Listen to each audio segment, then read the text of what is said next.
Hello, Morongo Basin, and listeners around the world online at Z107.7 FM.com. Here is the Z107.7 Local News for Tuesday, July 15th, 2025. A Yucca Valley man was arrested on suspicion of using pepper spray on several people, including 2 children, during a fight with a neighbor. On Sunday night, at around 8:49 p.m., San Bernardino County Sheriff's deputies responded to a report of a commotion outside of a home near the intersection of Pimlico Street and Hilton Avenue in Yucca Valley. A witness told Sheriff's Dispatch that there was an argument between neighbors. When deputies arrived, they say that during the argument, Anthony Nelson, a 31-year-old resident of Yucca Valley, used pepper spray on several people, including 2 children. Medical personnel responded to the scene to treat the victims. Nelson complained of pain to his shoulder and was taken to a hospital for treatment before he was booked into jail. Anthony Nelson was arrested for investigation into assault with a chemical and was booked into the Morongo Basin Jail. He has since been released on bail. 2 suspects in a June assault were arrested last week and found with alleged stolen vehicles in their possession. The San Bernardino County Sheriff's Department said that early in the morning on June 25th, deputies investigated an assault with a firearm at a home in the 6,000 block of Monte Vista Road in 29 Palms. Deputies say that the resident of the home, Keitsa Davis, a 43-year-old resident of 29 Palms, threw rocks at a victim, and then Danny Thompson, a 48-year-old resident of 29 Palms, pointed a gun at the victim. Deputies say that when the victim attempted to flee, Davis and Thompson vandalized the victim's vehicle. Deputies say they were unable to locate Davis or Thompson and issued warrants for their arrest. On Saturday, July 11th, deputies learned that Davis had returned to her home on Monte Vista Road and arrived to take her into custody.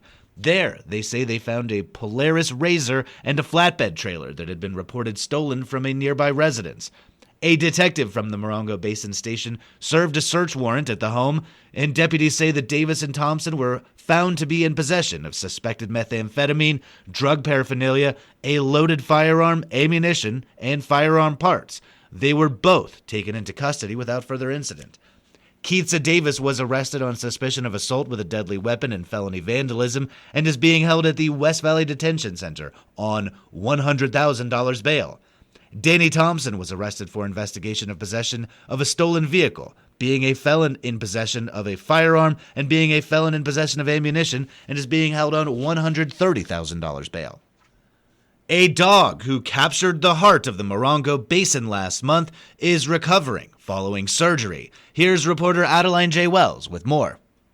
The Maltese, who faced treatment for numerous health issues following a shelter transfer last month, is on the mend. Howdy had been at the Yucca Valley Animal Shelter for 3 months and was at urgent risk of euthanasia before he was rescued by the Joshua Tree No-Kill Shelter on June 27th. The dog was severely matted, fearful, and upon assessment in critical health. He underwent emergency veterinary surgery to treat a bladder rupture, abdominal infection, and to remove over 25 bladder and kidney stones. No-Kill Shelter Executive Director Wendy Jordan, who asserted that Howdy was neglected while at the Yucca Valley Animal Shelter, says that the dog is recovering exceedingly well at a medical foster home. He's doing phenomenal. Really had the odds stacked against him with his condition and how bad we found out it was. He's eating great, and Tuesday he gets his stitches out, recheck blood work, see where those white blood cells are. That gives us an indicator about where his body is with fighting that infection. But clinical signs, very good. And then what's possibly even better is that emotionally he's making huge breakthroughs too. Howdy's rescue has come at a steep price for the No-Kill Shelter, as Jordan estimates his medical bills will total nearly $14,000. Both Jordan and Yucca Valley Town Manager Curtis Yakimo confirmed that there has not been any direct communication between the 2 shelters since the transfer. Howdy's story has further intensified scrutiny of the Yucca Valley Animal Shelter, which concluded a 90-day operational review in early June following public outcry over its practices. A public protest was held on June 30th, after which participants delivered Howdy's initial veterinary bill to Town Hall, requesting that the town of Yucca Valley cover payment. In recent days, correspondence from a high-profile national activist organization to the council has surfaced, and community members continue to condemn the practices and employment of animal care and control manager Doug Smith. On June 26th, prior to Howdy's transfer, Yakimo emphasized his confidence in the follow-through of initiatives when asked about shelter management. Across the organization, whether it's our animal care and control function or any other function, we are always looking at how is our staff executing policy direction from the council and ultimately through the town manager.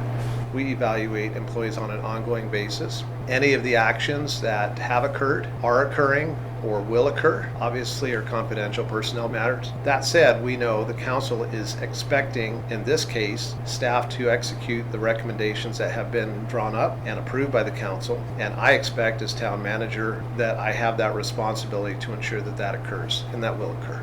Following the fallout over Howdy's story, Yakimo followed up on his statements, stating, quote, "Once the decision was made to pause euthanasia for an extended period of time during the operational review, impounded animals that were in need of extensive grooming, such as Howdy, should have received such care. Direction has been provided to shelter staff to ensure that no additional shelter animals are in similar need of extensive grooming. Town management continues to review best practices at the Yucca Valley Animal Shelter on an ongoing basis," end quote. The Yucca Valley Animal Shelter is on the docket for the upcoming Town Council meeting on July 15th, when town staff will present a status update to the operational review that concluded early June. Yakimo noted that town staff will also request that the council schedule their initial public meeting for the shelter standing committee for the third week in August. We want that engagement from the public. So hopefully many of the people that are coming to our council meetings now will come to that meeting and provide public comment, recommendations. It'll be set up as kind of a workshop setting. The majority of the meeting will be handled by our animal care and control team. Reporting for Z107.7, this is Adeline J. Wells. Thank you, Adeline. That Yucca Valley Town Council meeting is today in open session at 5 p.m. at the Yucca Valley Community Center. The High Desert Water District Board of Directors meets in regular session tomorrow to receive an update on Phase 2 of the sewer project. The board will also consider funding the purchase of new pipeline materials totaling more than $500,000. The High Desert Water District Board of Directors meets Wednesday at 4 p.m. in public session at their office located at 55439 29 Palms Highway in Yucca Valley. The Joshua Basin Water District Board of Directors meets in regular session tomorrow. The board will receive a financial report regarding the current fiscal year and an operations report. The board is expected to authorize the county to collect Copper Mountain Mesa Assessment District charges via property tax rolls. The board meets tomorrow at 5 p.m. at their office at 61750 Choita Road in Joshua Tree.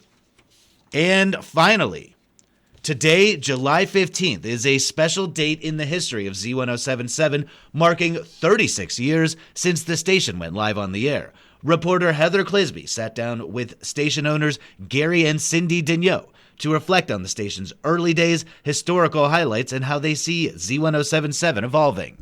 What's the date that you went on air? The date we went on the air was July 15th, 1989. Can you tell us a little bit about why the call letters were chosen? Well, the call letters were chosen because at the time we were one of the first radio stations to use all CDs for our music. And the Z we wanted as a signature for the radio station. The K is required by the FCC for all radio stations west of the Mississippi River. What I get, because my name is Cindy Digneau, oh, you named the radio station after yourself. And it's like, no, we were all CDs at the time. And we had CD jukeboxes that each held 100 CDs. We had 4 of them. And that's how the music was delivered. With our production, we went from reel to reel and splicing blocks to carts to now all fully digital editing. So yeah, in 36 years, there's been a lot of changes in the technical side. And when we first were on the air, yes, we were playing CDs. We also had 45 records, 45 RPM records that we were playing. What was the original vision? The original vision is pretty much the station as it is now. We wanted to do heavy local news presence, and we wanted to have a hyper-local presence, and we've been able to